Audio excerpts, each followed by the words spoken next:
Salam kasih Tuhan bagi kita semua. Puji syukur karena kebaikan, kemurahan Tuhan nyata bagi kita. Saudara-saudara yang terkasih, terima kasih karena saudara-saudara terus mengikuti firman Tuhan pada saat ini dalam renungan saat indah bersama Tuhan. Mari kita sama-sama berdoa bagi meneruskan renungan kita saat ini.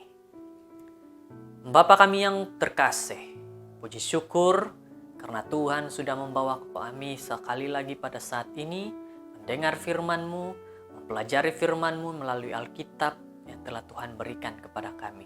Terima kasih, berikan kami akal pikiran yang baik Tuhan agar mengerti semuanya. Inilah doa kami dalam nama Yesus. Amin. Saudara-saudara yang terkasih dalam Tuhan Yesus, tajuk daripada firman Tuhan kita pada saat ini adalah renungan kita yang bertajuk Menjadi Satu. Dan ayat renungan di dalam Matius 19 ayat 6 di mana mengatakan, demikianlah mereka bukan lagi dua, melainkan satu. Karena itu apa yang telah dipersatukan Allah tidak boleh diceraikan manusia. Sangat baik ayat untuk kita renungkan bersama-sama. 1 minggu kita sudah mengikuti seminar, mengikuti kebaktian keluarga. Pada saat ini dalam renungan yang telah disediakan bagi kita juga berkaitan dengan keluarga. Kita sudah menerima banyak sekali nasihat-nasihat dan mari kita dengarkan sedikit lagi renungan nasihat bagi kita pada saat ini. Apabila seorang laki-laki dan perempuan menyatakan rasa kasih sayang mereka sesama, maka mereka akan mahu membuat komitmen menjadi suami dan istri di mata Tuhan dan juga masyarakat. Maka, jika sudah mengatakan tentang berkomitmen dalam berkeluarga, haruslah fokus kepada pasangan masing-masing, kepada suami, kepada istri, agar tidak terjadi perceraian. Karena setan akan berusaha merusakkan keluarga yang telah memiliki komitmen dan yang telah disatukan Tuhan. Setan tidak akan duduk diam, tapi setan akan berusaha merusakkan hubungan suami istri. Jadi saudara-saudara yang terkasih dalam Tuhan Yesus, berhati-hati untuk mengelak itu semua. Bawakan suami istri keluarga di dalam Tuhan. Harus selalu membawa keluarga dalam hal-hal kerohanian dan selalu bersama keluarga di dalam Tuhan. Saudara-saudara, pada saat ini peliknya masalah pernikahan semakin membuat banyak pasangan merasa hidup bujang itu lebih baik.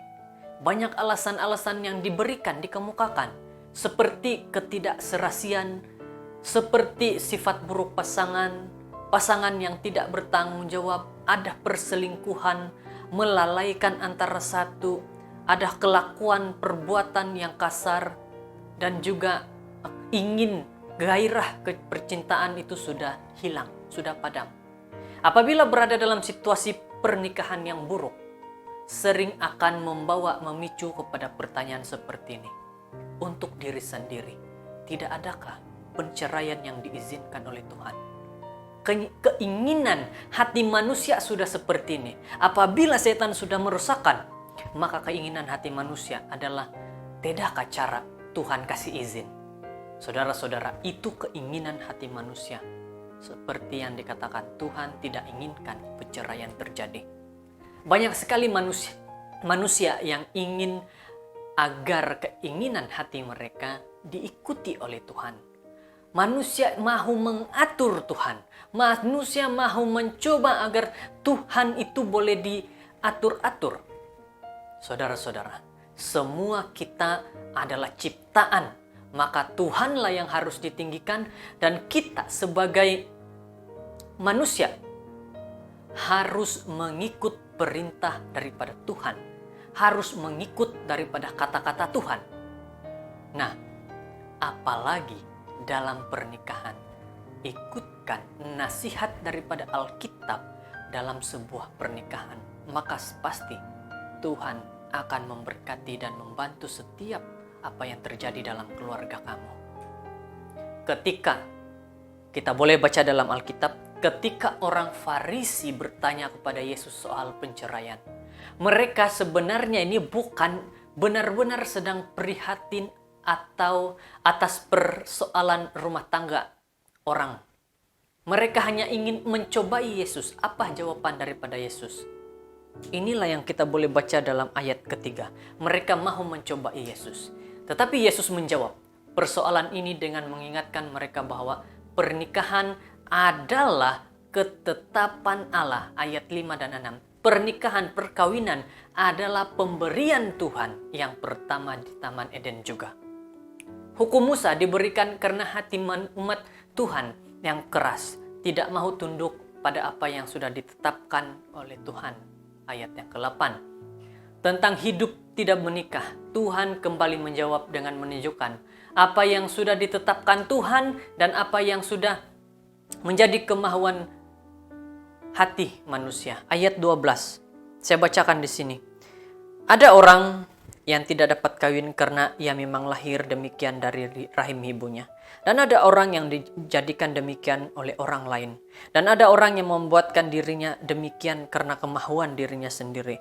Karena kerajaan surga. Siapa yang dapat mengerti, hendaklah ia mengerti. Saudara-saudara, dikatakan kalau Tuhan sudah menetapkan seperti itu, maka itulah yang Tuhan inginkan. Dan juga kalau manusia itu sendiri yang tidak mau, maka manusia itu sudah tetapkan seperti itu. Tuhan memiliki maksud terbaik ketika Dia menetapkan pernikahan, hidup membujang maupun penyelesaian masalah rumah tangga. Tuhan sudah tetapkan pernikahan, bujang, juga setiap masalah yang dapat Tuhan bantu.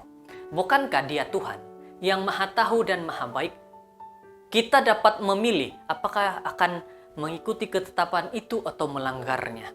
Saudara-saudara, hukum yang Tuhan berikan saja kita tidak mau langgar. Bagaimana pula dengan pernikahan? Ini juga perintah yang Tuhan berikan. Adakah kita mau melanggar? Sebelum memutuskan untuk menikah atau tetap membujang, renungkanlah dengan sungguh-sungguh. Apakah tindakan yang akan saya ambil, kita ambil sesuai dengan maksud Tuhan? Ataupun itu hanya memuaskan keinginan hati saya, keinginan hati kita? Bagaimana saudara-saudara? Adakah kecenderungan hati saya ini bertujuan benar hanya memuaskan hati sendiri ataupun untuk kesenangan Tuhan? Tanyakan dalam hidup kita. Saudara-saudara, dengan sedikit firman Tuhan yang pendek ini, semoga kita benar-benar dapat menjaga keluarga kita agar tidak terjadi penceraian.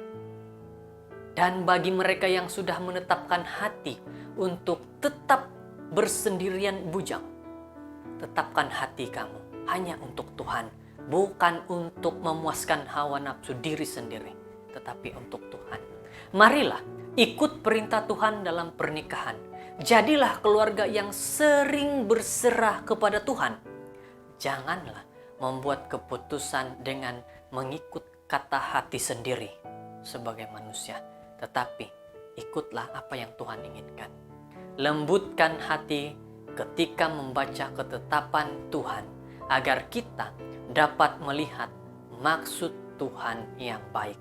Satu firman yang sangat baik bagi kita pada saat ini, memberitahu kita tentang kebaikan, tentang perintah Tuhan dalam pernikahan. Saudara-saudara, semoga jika ada saudara-saudara, keluarga saudara bermasalah, selesaikan itu dengan baik-baik. Jangan sampai ada perceraian. Semoga Tuhan memberkati keluarga yang bersama-sama. Semoga Tuhan memberkati setiap individu dan Tuhan memberkati kita semua dalam firman Tuhan ini. Terima kasih, Tuhan memberkati. Kita berdoa. Ya Tuhan, Allah Bapa kami di surga, puji syukur dengan berkat Tuhan, kami dapat mendengar satu nasihat tentang perkawinan. Tuhan tidak pernah menginginkan penceraian. Tuhan hanya inginkan sebuah keluarga yang bahagia. tetapi setanlah yang berusaha untuk merusakkan keluarga yang berbahagia Tuhan. Terima kasih sudah memberikan satu nasihat kepada kami semua, pada keluarga, agar mereka terus ingat kepada Tuhan dalam keluarga mereka. Bawalah suami, istri, anak-anak di dalam kerohanian bersama Tuhan. Semoga Tuhan, kami pada saat ini diberikan kekuatan bersama Tuhan dan keluarga kami. Inilah doa kami Tuhan, dalam nama Yesus kami berdoa. Amin.